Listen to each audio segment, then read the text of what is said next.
నైరుతి దానికి ఆనుకుని ఉన్న పశ్చిమ మధ్య బంగాళాఖాతంలో మొంతా తుఫాను దూసుకెళ్తోంది.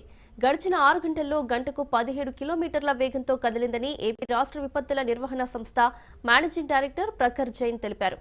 ఇది ప్రస్తుతానికి మచిలీపట్నంకి 230 కిలోమీటర్లు, కాకినాడకి 310 కిలోమీటర్లు, విశాఖపట్నంకి 370 కిలోమీటర్ల దూరంలో కేంద్రీకృతమై ఉందని చెప్పారు.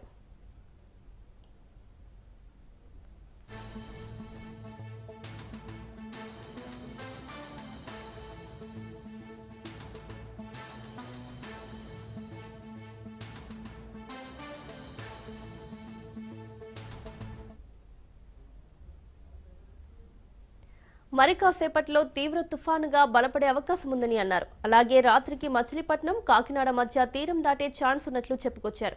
దీని ప్రభావంతో రేపు కోస్తా జిల్లాల్లో అతి భారీ వర్షాలు కురిసే అవకాశం ఉందని, తీరం వెంబడి గంటకు 90 నుంచి 110 కిలోమీటర్ల వేగంతో బలమైన ఈదురుగాలులు వీస్తాయని తెలిపారు.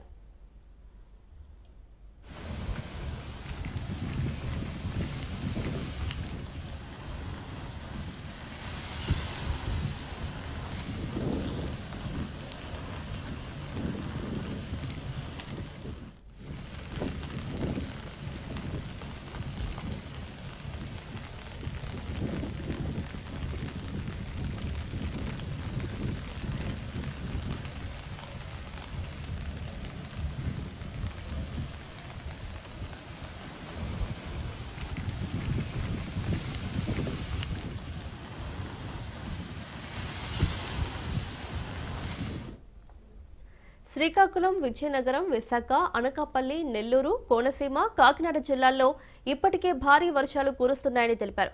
95 ప్రాంతాల్లో భారీ నుంచి అతి భారీ వర్షాలు కురవనున్నట్లు, ప్రజలు అవసరమైతే తప్ప బయటకు రావద్దని రాష్ట్ర విపత్తుల నిర్వహణ సంస్థ మేనేజింగ్ డైరెక్టర్ ప్రఖర్ జైన్ సూచించారు.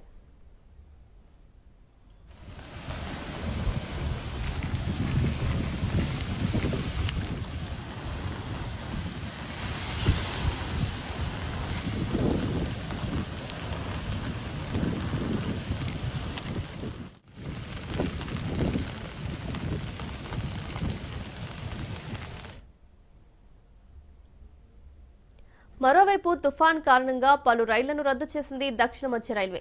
ఇవాళ రేపు ప్యాసింజర్ ఎక్స్ప్రెస్ రైళ్లను రద్దు చేసింది. విజయవాడ, కాకినాడ, భీమవరం, ఒంగోలుతో పాటు హైదరాబాద్కు నడిచే రైళ్లను రద్దు చేసింది. వివిధ రాష్ట్రాల నుంచి విశాఖ వెళ్లే పలు రైళ్లు రద్దు చేయగా, విశాఖ మీదుగా వెళ్లే 29 రైళ్లను రద్దు చేసింది దక్షిణ మధ్య రైల్వే.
తుఫాన్ ఎఫెక్ట్తో బస్ సర్వీసులు తగ్గించింది ఏపీ ఆర్టీసీ.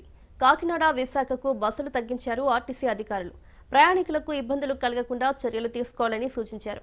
అలాగే తుఫాన్ ప్రభావిత ప్రాంతాల్లో నైట్ హాల్టులు వద్దని, రద్దీ ఉండే రూట్లలోనే బస్సులు నడపాలని ఎండీ తిరుమలరావు తెలిపారు. అవసరం లేని రూట్లలో బస్సులు తాత్కాలికంగా నిలిపివేయాలని చెప్పారు. ముంపునకు అవకాశం ఉండే కాల్వలు, కాజ్వేలు, కట్టల మీదుగా బస్సులు నడపవద్దని తెలిపారు.